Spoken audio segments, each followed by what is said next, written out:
स्वागत है बच्चों आप सभी का आपकी अपनी YouTube channel chemistry bye Tejpal में। तो बच्चों आज जो हम टॉपिक पढ़ने जा रहे हैं वो है क्लास 12 का चैप्टर सॉल्यूशन चैप्टर आज हम स्टार्ट करने जा रहे हैं।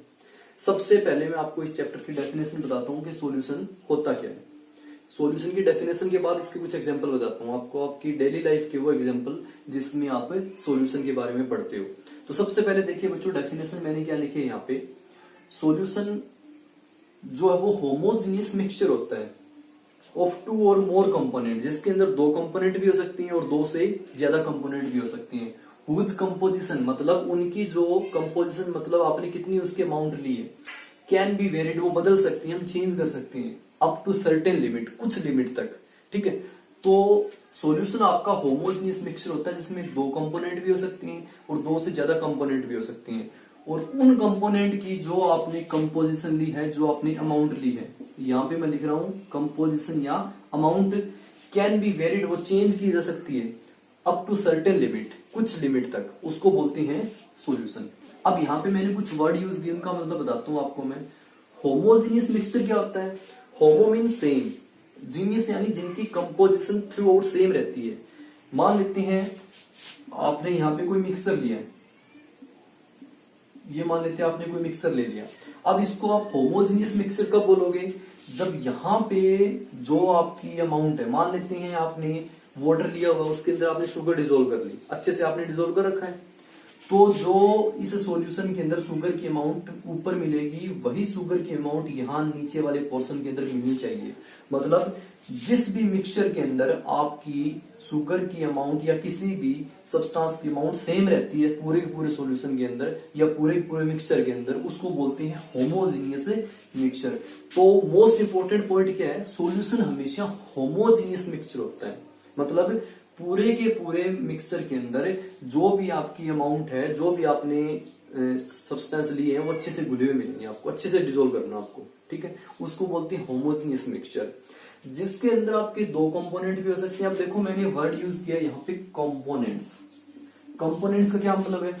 जैसे मैं आपको बताता हूँ आपकी डेली लाइफ के एग्जांपल, कि जैसे आपने नींबू पानी से शिकंजी बनाते हो, उसके अंदर आप क्या क्या ऐड करते हो? चीनी ऐड करते हो, शुगर ऐड करते हो, ठीक है, उसके बाद सॉल्ट ऐड करते हो, उसके बाद नींबू ऐड करते हो, उसके अंदर वाटर। तो ये सारे के सारे आपके क्या है? कंपोनेंट्स। कंपोनेंट्स मतलब जिन चीजों से मिलके कोई भी सॉल्यूशन बनता है आपका, उनको बोलते हैं कंपोनेंट्स। अब जब आपने नींबू पानी बनाया तो उसके अंदर कितने कंपोनेंट आपने यूज किए? 4 कंपोनेंट्स। तो सॉल्यूशन के अंदर दो कंपोनेंट भी हो सकते हैं और दो से ज्यादा कंपोनेंट भी हो सकती हैं। हुज कंपोजिशन, इन कंपोनेंट्स की जो मात्रा है, कैन बी वेरिड वो आप चेंज कर सकते हो एक सर्टेन लिमिट तक, एक कुछ लिमिट तक आप चेंज कर सकते हो। फॉर एग्जांपल मान लेते हैं आपने यहां से 1 लीटर वाटर ले लिया, ठीक है बच्चों, उसके अंदर आपने 10 ग्राम शुगर डाल दी, उसके बाद 20 ग्राम, उसके बाद 50 ग्राम, उसके बाद 500 ग्राम, इस प्रकार से आप चेंज करते रहे। लेकिन वाटर 1 लीटर लिया आपने, तो वाटर की खुद की कैपेसिटी है, वो शुगर को एक लिमिट तक डिसोल्व कर सकता है, उसके बाद इसकी जो लिमिट है वो खत्म हो जाएगी शुगर को डिसोल्व करने की। इसलिए इसने वर्ड यूज किया है कि जो भी आपने कंपोनेंट्स लिए हैं उनकी जो अमाउंट है वो आप चेंज कर सकते हो सर्टेन लिमिट तक, कुछ लिमिट तक, उसके बाद आप चेंज नहीं कर सकते। सॉल्यूशन कब बनेगा? वो जब होमोजीनियस होगा, मतलब अच्छे से डिसोल्व होएगा। वाटर की लिमिट है घोलने की, अगर आपने ज्यादा इसके अंदर शुगर डाल दी या साल्ट ज्यादा डाल दिया तो वो नहीं घुलेगा, नहीं घुलेगा तो वो कैसा नहीं बनेगा? होमोजीनियस नहीं बनेगा, एंड डिसोल्व नीचे रह जाएगा वो। तो इस प्रकार से ये सॉल्यूशन की डेफिनेशन है कि एक होमोजीनियस मिक्सचर होता है वास्तव में, जिसके अंदर दो या दो से अधिक कंपोनेंट हो सकते हैं और उन कंपोनेंट की जो कंपोजिशन है वो हम वेरी कर सकते हैं कुछ लिमिट तक। ठीक है बच्चों, तो ये मैंने आपको यहाँ पे डेफिनेशन बता दी। एग्जांपल मैंने आपको दिया यहाँ पे, जैसे नींबू पानी या शिकंजी आपका सॉल्यूशन है जिनके अंदर ये आपके क्या होते हैं? कंपोनेंट। अब देखो ये तो प्रॉपर डेफिनेशन है, अब मैं आपको बताता हूं इसके कंपोनेंट के बारे में। सॉल्यूशन के आपके मेनली 2 कंपोनेंट होती हैं। कौन कौन से? एक होता है बच्चों आपका सोल्यूट और दूसरा होता है आपका क्या? सोलवेंट। सॉल्यूशन के मेनली 2 कंपोनेंट होते हैं, एक सल्यूट होता है और दूसरा क्या होता है? सोलवेंट। अब ये क्या होती है? जो आपकी लेजर अमाउंट में प्रेजेंट होता है, जिसकी अमाउंट क्या होती है? लेस होती है, ठीक है, उसको बोलते हैं सोल्यूट। और सोलवेंट क्या रहेगा? लार्जर अमाउंट, जो आपका सॉल्यूशन के अंदर लार्जर अमाउंट में प्रेजेंट होता है उसको बोलते हैं आपका सॉल्वेंट, और जो लेस अमाउंट में प्रेजेंट होता है उसको बोलते हैं सोल्यूट। तो इस प्रकार से सोल्यूट प्लस में सोलवेंट की कॉम्बिनेशन से आपका क्या बन जाता है, सोल्यूशन बन जाता है। फॉर एग्जाम्पल आप कहोगे सर यहाँ फिर कैसे हम डिफरेंशिएट करेंगे, हमें कैसे पता चलेगा कि इनमें से कौन सा सोल्यूट है कौन सा सोलवेंट है। तो एक बात आप ध्यान रखना, सबसे पहले आपने वाटर लिया है, वाटर के अंदर आपने क्या ऐड किया, ये तीनों की तीनों कंपोनेंट ऐड किए हैं यहाँ से, ठीक है। तो वाटर की अमाउंट ज्यादा है, स्टार्टिंग में सबसे ज्यादा अमाउंट किसकी है, वाटर की है। तो मैंने आपको बताया जिसकी अमाउंट सबसे ज्यादा होगी वो आपका किसका काम करेगा, सोलवेंट का। तो यहाँ पे आपका वाटर किसका काम कर रहा है, एज ए सोलवेंट की तरह काम कर रहा है। अब बात करते हैं पीछे, क्या ये तीनों की तीनों सोल्यूट है, बिल्कुल सोल्यूट है, क्योंकि इनकी अमाउंट एक तो कम है, सेकेंडली ये वाटर के अंदर डिजोल्व हो रहे हैं। इनको डिजोल्व कौन कर रहा है, वाटर। तो वाटर एज ए सोलवेंट इनको घोलने का काम करता है, डिजोल्व करने का काम करता है, और ये तीनों कंपोनेंट आपके डिजोल्व हो रहे हैं, तो ये किसका काम करेंगे, एज ए सोल्यूट। तो बच्चों यहां से ये कंसेप्ट आपको क्लियर होना जरूरी है कि सोल्यूट और सोलवेंट को कैसे डिफरेंशिएट करेंगे। दो तरीके, फर्स्टली जो डिजोल्व करता है चीजों को उसको हम क्या बोलते हैं, solvent. Second condition larger amount में प्रेजेंट होना चाहिए। तो ये इन दो कंडीशन के आधार पे हम सोल्यूट और सोलवेंट को डिफरेंशिएट कर सकते हैं। नेक्स्ट अब क्वेश्चन दिमाग में ये आता है कि सॉल्यूशन फिर कितने टाइप के हो सकते हैं, कि सॉल्यूशन अगर हम सोल्यूट और सोलवेंट के बेसिस पे डिफरेंशिएट करें तो सॉल्यूशन अपने कितने टाइप के हो सकते हैं। तो नेक्स्ट जो आपका टॉपिक रहेगा वो रहेगा टाइप ऑफ सॉल्यूशन। नेक्स्ट आपका रहेगा बच्चों टाइप ऑफ सॉल्यूशन। सॉल्यूशन आपके कितने टाइप के होते हैं, ये मेनली आपका जो क्लासिफिकेशन है बच्चों वो एक तो है आपका सोल्यूट के बेसिस पे, और दूसरा रहेगा आपका किसके बेसिस पे, सोलवेंट के बेसिस पे। कैसे, मान लेते हैं सोलवेंट जो है आपका सॉलिड, सॉलिड और सॉलिड है, मतलब आपने सोलवेंट को फिक्स कर दिया, सॉलिड रखा, सॉलिड, सॉलिड और सॉलिड, बट आप सोल्यूट को चेंज करते जा रहे हो। फर्स्ट केस में आपने सोल्यूट को कैसा रखा, सॉलिड, सेकंड केस में लिक्विड, थर्ड केस में आपने कैसा रखा, gas. These are 3 type of solution. किस बेसिस पे क्लासिफिकेशन कर रहा हूं मैं, सोल्यूट और सोलवेंट के बेसिस पे। सेकंड केस मैंने ले लिया लिक्विड, लिक्विड और लिक्विड। अब मैंने सोलवेंट फिक्स कर दिया आपका क्या, लिक्विड। सोल्यूट चेंज कर सकता हूं मैं, सॉलिड, लिक्विड और गैस। थर्ड केस में मैंने फिर यहाँ पे गैस, गैस, गैस, ये मैंने सोलवेंट अब की बार गैस फिक्स कर दिया। तो ये आपके वेरी हो सकते हैं, सॉलिड, लिक्विड और गैस। तो 3 टाइप की ये हो गए आपके, और 3 टाइप की ये हो गए। तो टोटल आपके 9 टाइप के सॉल्यूशन मिलते हैं आपको किसके बेसिस पे, सोल्यूट और सोलवेंट के बेसिस पे। तो ये आपके टाइप ऑफ सॉल्यूशन की बात होगी यहां से। अब कई बार डेफिनेशन पूछ लेते हैं, what is aqueous solution. Aqueous solution क्या होता है, तो बच्चों बता देता हूं आपको। एक्वस का मतलब होता है वाटर। तो जिसमें आपका सोलवेंट कौन हो, वाटर हो। कोई भी चीज को आप वाटर के अंदर डिसोल्व कर रहे हो तो वो जो सॉल्यूशन बनेगा उसको हम क्या बोलेंगे, एक्वस सॉल्यूशन। तो वाटर जिसमें एज ए सोलवेंट की तरह बिहेव करे उसको बोलते हैं हम क्या, एक्वस। अब नॉन एक्वस क्या होता है, जिसमें वाटर के अलावा कोई आपका सोलवेंट हो तो उसको हम क्या बोलते हैं, नॉन एक्वस सॉल्यूशन। मतलब solvent other than water is called non aqueous solution. तो ये यहां से आपके aqueous and non aqueous solution है। This is all about solution, definition, example and type. Next जो हमारा टॉपिक है बच्चों कि हमने सॉल्यूशन के बारे में जान लिया, सॉल्यूशन की डेफिनेशन पढ़ ली, एग्जांपल भी पढ़ लिए, टाइप्स भी पढ़ लिए। अब आते हैं कंसंट्रेशन ऑफ सॉल्यूशन। नेक्स्ट जो टॉपिक है अपना वो रहेगा कंसंट्रेशन, टर्म बोल दो आप, या फिर कंसंट्रेशन ऑफ सॉल्यूशन। कि सॉल्यूशन की आप अमाउंट कैसे निकाल सकते हो। अभी मैंने आपको बताया कि जैसे मान लेते हैं आपने नींबू पानी बनाया, शिकंजी बनाई, उसके अंदर आपने क्या किया, सबसे पहले वाटर के अंदर शुगर डिजोल्व की, सोल्ट डिजोल्व किया, उसके बाद आपने लेमन डिजोल्व किया। इन तीनों को आपने किस अमाउंट के अंदर लिया है, कितनी कितनी उनकी अमाउंट ली है उस वाटर के अंदर, वो बताता है कौन, कंसंट्रेशन टर्म। कंसंट्रेशन का मतलब क्या होता है कि सोल्यूट की सॉल्यूशन के अंदर कितनी अमाउंट आपकी प्रेजेंट है, उसको हम क्या बोलते हैं, कंसंट्रेशन टर्म। और वो डिफाइन किसके लिए होती है, सॉल्यूशन के लिए। बहुत सारी टाइप की आपकी 6 या 7 टाइप की कंसंट्रेशन टर्म आपके सिलेबस के अंदर है। मैं आपको वन बाय वन सारी बताऊंगा। सबसे पहले डेफिनेशन क्या है कंसंट्रेशन की, amount of solute in solution, amount of solute present in solution, present in solution, उसको बोलती है बच्चों कंसंट्रेशन। कंसंट्रेशन अब सबसे पहले डेफिनेशन जो आती है कंसंट्रेशन टर्म के अंदर वो आपकी आती है मास बाय मास परसेंटेज। सबसे पहले आपकी जो कंसंट्रेशन टर्म आती है वो आती है मास बाय मास परसेंटेज। अब ये क्या आती है देखो, मास बाय मास का क्या मतलब है कि मान लेते हैं पूरा सॉल्यूशन आपने 100 ग्राम दिया हुआ है, टोटल सॉल्यूशन मान लेते हैं किसी बीकर के अंदर आपने वाटर प्लस में शुगर सॉल्यूशन बनाया हुआ है और ये कितना है आपका 100 ग्राम। तो इस टोटल 100 ग्राम सॉल्यूशन के अंदर कितनी आपकी शुगर प्रेजेंट है, कितना उसके अंदर वाटर प्रेजेंट है, ये दोनों जो अमाउंट आपको कौन बताता है, वो बताता है मास बाय मास परसेंटेज। ये हमेशा 100 ग्राम के अंदर होता है। फॉर एग्जाम्पल मान लेते हैं M1 मास आपने किसका लिया है, सोल्यूट का लिया है, M2 मास आपने किसका लिया हुआ है, सोलवेंट का लिया है। मैंने आपको बताया टोटल जो सॉल्यूशन है उसकी अमाउंट कितनी है 100 ग्राम।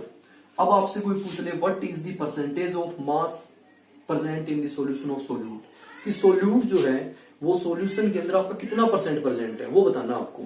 तो सबसे पहले परसेंटेज ऑफ सोल्यूट, आपको सोल्यूट की परसेंटेज निकालनी, कौन सी percentage, mass percentage, mass percentage of solute. कैसे निकालोगे, सिंपल सी है कि जिसका मास परसेंटेज निकालना उसका मास ऊपर, टोटल मास नीचे, M1 प्लस में M2, जहां भी परसेंटेज निकालनी 100 से आप क्या करोगे मल्टीप्लाई।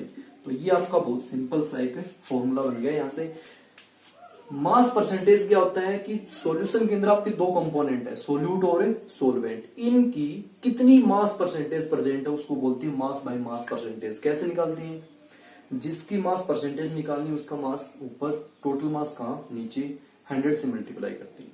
एग्जांपल से समझ आएगा। एग्जांपल जैसे कि मैंने आपको दे दिया 4 gram of sugar present in 16 gram of water. What is the mass percentage of sugar? What is the mass percentage of water बोल दो या सुगर, सुगर इन सॉल्यूशन, कि सॉल्यूशन के अंदर शुगर की कितनी परसेंटेज मास की प्रेजेंट है। मैंने बताया कि मैंने आपको 16 जो ग्राम है वो आपने वाटर लिया, उसके अंदर आपने 4 ग्राम शुगर डिसोल्व कर ली। तो बताओ इस सॉल्यूशन के अंदर शुगर की कितनी मास परसेंटेज है। तो सबसे पहले मैंने आपको बताया है कि मास परसेंटेज शुगर की निकालनी है, तो शुगर का मास कहाँ आएगा ऊपर, कितना है 4 ग्राम upon total mass M1 plus में M2। M1 आपका 4 ग्राम है, M2 आपका 16 है, तो यहां आ जाएगा आपका 4 प्लस में 16। परसेंटेज निकालने के लिए मैंने आपको बताया 100 से मल्टीप्लाई करते हैं, तो यहां से आपका 4/20 इंटू में 100, यहां से 20%। तो मतलब आपका यहां से 20% सॉल्यूशन के अंदर किसकी अमाउंट है, शुगर की। अब बाकी मैंने बताया आपको 100 होता है, टोटल 100 होता है। अगर ये 20 है शुगर, तो वाटर पीछे कितना बच गया आपका 80%। तो ये जो आपका रेशियो रहेगा वो 20:80 रहेगा, मतलब उसमें 80% आपका क्या रहेगा वाटर और 20% आपका क्या रहता है यहाँ से शुगर। तो इस प्रकार से आप मास परसेंटेज सॉल्यूशन के अंदर निकाल सकते हो किसी भी कंपोनेंट की। ये मैंने यहाँ पे शुगर की निकाली, वाटर की निकालनी कैसे निकालोगे, जिसकी निकालनी उसका ऊपर, तो टोटल 16 मास ऊपर आ जाएगा, नीचे वही आना है, टोटल मास 20, 100 से मल्टीप्लाई यहाँ पे 80 आ जाता। तो ये आपकी पहली कंसंट्रेशन टर्म है मास बाय मास परसेंटेज। अब इसकी जगह वॉल्यूम बाय वॉल्यूम परसेंटेज आ जाए, वो भी निकाल सकते हैं हम, वो देखिए कैसे निकालते हैं। सेकंड जो आपकी टर्म इसी के अंदर है वो रहेगी आपकी वॉल्यूम बाय वॉल्यूम परसेंटेज। ये कैसे निकलती है, जिसकी वॉल्यूम परसेंटेज निकालनी हो उसकी वॉल्यूम ऊपर टोटल वॉल्यूम कहाँ, नीचे, और 100 से क्या कर देंगे हम, मल्टीप्लाई। तो इस प्रकार से आपकी क्या आ जाती है बच्चों, volume by volume percentage. Clear. Third आपकी यहां से आती है weight by volume percentage. Weight by volume कैसे, वेट ऊपर, ठीक है, टोटल वॉल्यूम सॉल्यूशन की कहा, नीचे, और 100 से क्या कर देंगे हम, मल्टीप्लाई। तो इस प्रकार से उस वॉल्यूम के अंदर वेट परसेंटेज आ जाती है। ठीक है बच्चों। तो इस प्रकार से आपकी ये कुछ कंसंट्रेशन टर्म है। अब आते हैं सेकंड टर्म के ऊपर। पहली हमने डिस्कस कर ली है कि मास बाय मास परसेंटेज निकालनी हो कैसे निकलेगी, वॉल्यूम बाय वॉल्यूम परसेंटेज निकालनी हो कैसे निकलेगी, वेट बाय वॉल्यूम परसेंटेज निकालनी हो कैसे निकलेगी, वो तीनों हमने पढ़ ली। अगली आती है आपकी मोलरिटी। मोलरिटी, मोलरिटी क्या होती है बच्चों, सबसे पहले तो इसको हम डिनोट करते हैं कैपिटल एम से। इनके सिंबल याद रखिए आप, जो भी कंसंट्रेशन टर्म है इनके सिंबल बहुत ज्यादा इंपॉर्टेंट है। जब भी न्यूमेरिकल करोगे पूरा आपको वर्ड लिखने की जरूरत नहीं है, molarity concentration term, only just M आप यूज कर सकते हो। तो सबसे पहले आते हैं डेफिनेशन के ऊपर। मोलरिटी क्या होती है, मोलरिटी की डेफिनेशन होती है बच्चों, number of moles of solute present in 1 litre of solution. 1 litre of solution. देखो डेफिनेशन बिल्कुल आसान है, कितने नंबर ऑफ मोल्स प्रेजेंट है, किसके, सोल्यूट के, किसके अंदर, 1 लीटर सॉल्यूशन के अंदर। आपने कोई सॉल्यूशन 1 लीटर लिया है, फॉर एग्जांपल आपने वाटर के अंदर सोल्ट डिसोल्व कर रखा है, ठीक है, और इस वाटर की अमाउंट आपने कितनी ली हुई है, 1 लीटर। इस 1 लीटर वाटर के अंदर ऊपर से आपने सोल्ट ऐड किया है, इस सोल्ट के कितने नंबर ऑफ मोल्स वो डिसोल्व हुआ इसके अंदर, 1 लीटर वाटर के अंदर, तो उसको हम क्या बोलते हैं, मोलरिटी। ठीक है बच्चों। तो number of moles of solute present in 1 litre of A solution. तो मैंने आपको बताया कैपिटल एम से लिखते हैं, ऊपर क्या है, number of moles of solute बटे में volume of solution in A litre, ये इसका फार्मूला हो जाएगा, volume of solution in A litre. तो ये आपका यहां से इसका फॉर्मूला हो जाएगा। Next, one of the most important thing, her concentration term की आपको यूनिट जरूर पता होनी चाहिए। जब भी आप न्यूमेरिकल निकालोगे तो आपको यूनिट के बारे में पता होना जरूरी है। तो देखते हैं सबसे पहले नंबर ऑफ मोल से ऊपर तो मोल्स की यूनिट क्या होती है, मोल्स ही होती है, upon volume of solution in litre.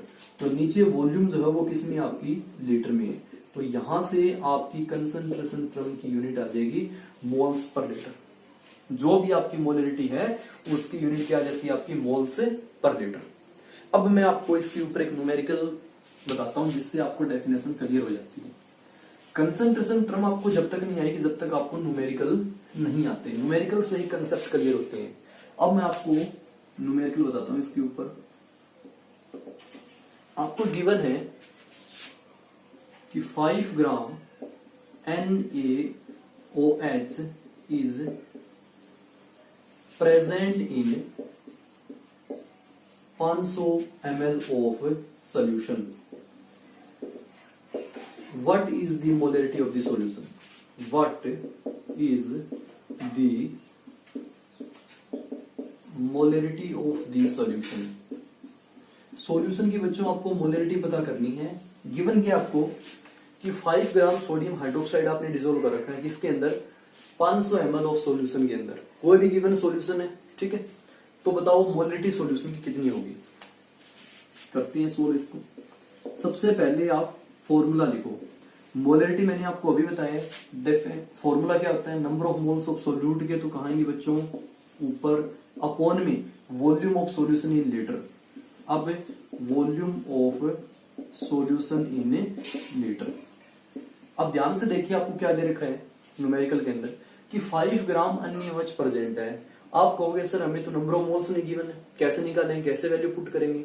Number of moles आपको डायरेक्टली नहीं गिवन है बच्चों, बट NaOH की आपको अमाउंट गिवन है, कितना प्रेजेंट है ये, 5 ग्राम। तो नंबर ऑफ मोल्स निकालने का एक फार्मूला होता है। नंबर ऑफ मोल कैसे निकालते हैं, प्लस 1 में आपने पढ़ा होगा, गिवन मास बाय में मोलर मास। इससे आप क्या निकाल सकते हो, नंबर ऑफ मोल्स निकाल सकते हो। फॉर्मूला क्या है नंबर ऑफ मोल्स का, गिवन मास बाय में मोलर मास। गिवन मास देखो कितना है, 5 ग्राम है, ऊपर रख दिया आपने 5। अब मोलर मास आप निकाल सकते हो, नहीं उसका गिवन नहीं आपको। सोडियम का कितना होता है 23 ग्राम पर मोल, ऑक्सीजन का कितना होता है आपका 16, हाइड्रोजन का कितना होता है आपका 1।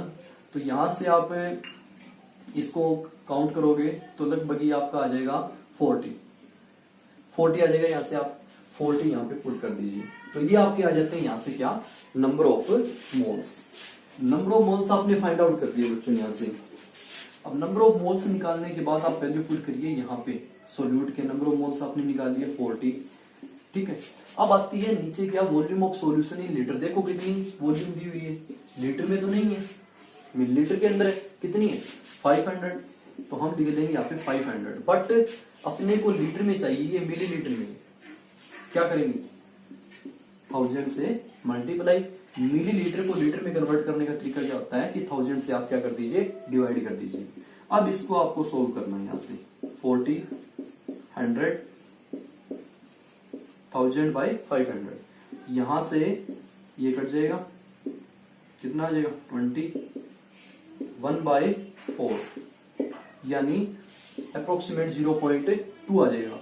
अब आप देखोगे, मैंने आपको बताया कि जो भी आप न्यूमेरिकल निकालो यूनिट जरूर लगाइए पीछे, अदरवाइज न्यूमेरिकल इनकम्प्लीट माना जाता है। तो यहां से मैंने आपको बताया यूनिट कैसे निकालिए। नंबर ऑफ मोल्स की आपकी यूनिट होती है क्या, मोल्स। लीटर की होती है लीटर, तो पर लीटर हो जाएगा। तो आपका आंसर आ जाएगा बच्चों यहाँ से 0.2 मोल पर लीटर। तो इस प्रकार से मैंने आपको सबसे पहले डेफिनेशन बताई है। अब इसके ऊपर हमने एक न्यूमेरिकल कर लिया। तो आज के लिए इतना काफी है। नेक्स्ट लेक्चर में बच्चों मैं आपको बताऊंगा कुछ और कंसंट्रेशन टर्म, जैसे आपकी मोलिलिटी क्या होती है, नॉर्मेलिटी क्या होती है, मोल फ्रैक्शन क्या होता है, ठीक है। तो उन कंसंट्रेशन टर्म के बारे में हम नेक्स्ट लेक्चर के अंदर डिस्कस करेंगे। तो आपको जो भी लेक्चर मैंने अब तक इसमें बताया है वो सारा अच्छे से देखिए, फॉर्मूला अलग लिखिए, फिर उसके ऊपर एक एक दो न्यूमेरिकल निकाल के देखिए, कंसेप्ट आपका न्यूमेरिकल से क्लियर होगा। अगर वीडियो अच्छी लगी तो शेयर कीजिए। धन्यवाद।